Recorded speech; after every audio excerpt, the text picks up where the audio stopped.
നിങ്ങൾ അവരുടെ കാറുകൾ കണ്ടിട്ടുണ്ടോ? പരിഹാസച്ചിരിയോടെ ഇലോൺ മസ്ക് ചോദിച്ചു. ഒരു തരത്തിലുമുള്ള ആകർഷണീയത അവയ്ക്കില്ല.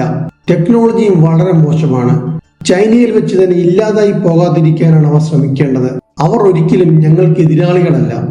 2011 ഒക്ടോബറിൽ ബ്ലൂംബർഗിന് നൽകിയ ഒരു അഭിമുഖത്തിൽ പുതുതായി ശ്രദ്ധ നേടുന്ന ഇലക്ട്രിക് കാർ കമ്പനിയെക്കുറിച്ച് ചോദിച്ചപ്പോഴായിരുന്നു ഇലോൺ മസ്കിന്റെ മറുപടി.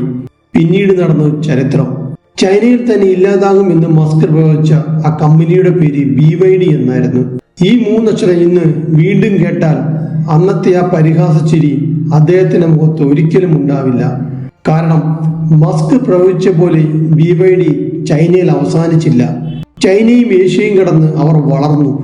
എതിരാളികളില്ലാതെ വളർന്നു പന്തലിച്ച ടെസ്ലയെ പോലും തോൽപ്പിച്ച് ഒന്നാം സ്ഥാനം സ്വന്തമാക്കി. ഇന്ന് ടെസ്ല വിൽക്കുന്നതിലും കൂടുതൽ ഇലക്ട്രിക് കാറുകൾ വിൽക്കുന്നത് BYD ആണ്. അവസാനം തന്റെ പഴയ